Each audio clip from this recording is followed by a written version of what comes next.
Our mind is a tremendous gift where it remembers vividly every experience and every information that comes our way.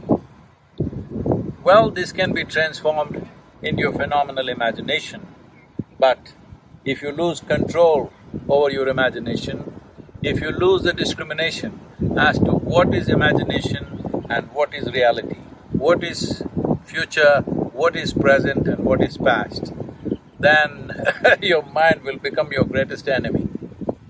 Most human beings are not suffering life, they're just suffering their memory and their imagination. What happened 10 years ago, they still suffer. What may happen day after tomorrow, they already suffer. This is not about life. This is about lack of control over two most fantastic faculties that human beings have, a vivid sense of memory and a fantastic sense of imagination. Do not worry about your future. If you do your present well, future will naturally blossom. We can only work with what's on our hands right now. You cannot work with what's on your mind. You can plan for what's on your mind, but you cannot do anything about it. You can only act in the present moment. You can only handle what is there right now.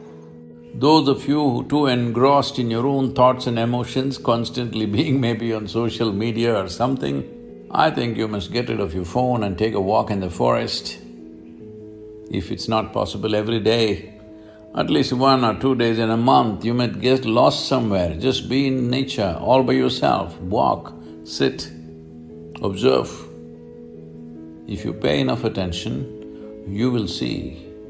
You will be so enchantingly enamored by every little thing in the existence because the way a single ant is made is too much for you and your intelligence to grasp exactly how this is made.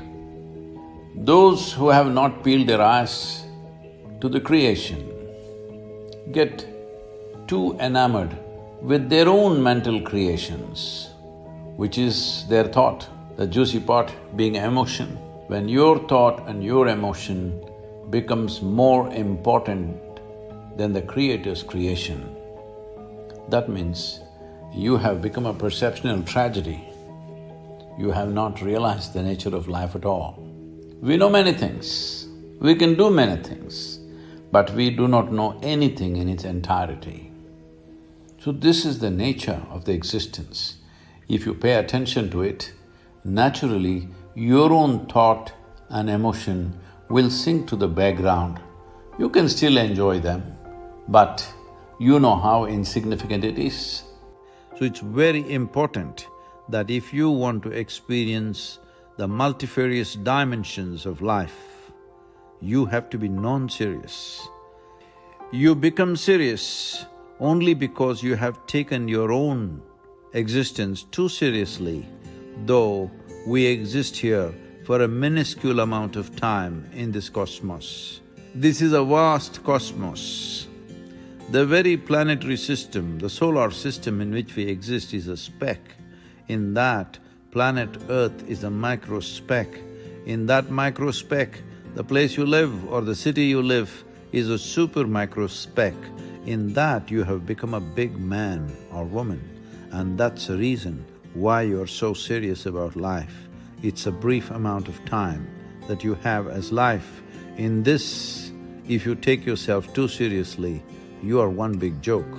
The secret of life is to see everything with a non-serious eye, but to be absolutely involved like a sport.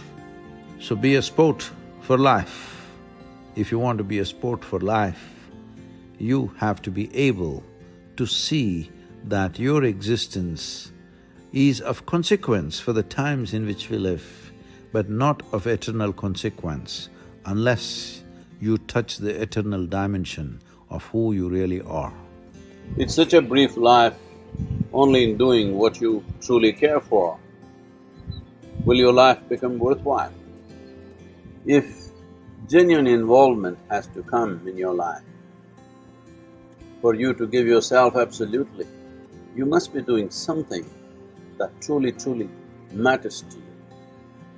It's important that you find that. When I say it's important to find that, you don't have to spend half your life looking for what is my passion. No, you just have to dig into this ability of you making everything yours. When everything is yours, this whole world is yours, this cosmos is yours. So when it is a part of you, if you involve yourself absolutely and constantly strive to create what matters to you, what you really care for, then your existence itself will be worthwhile.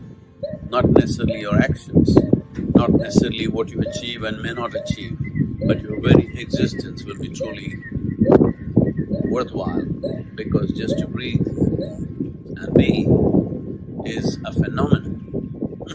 There is no greater phenomenon in life. If this is not worthwhile, what is?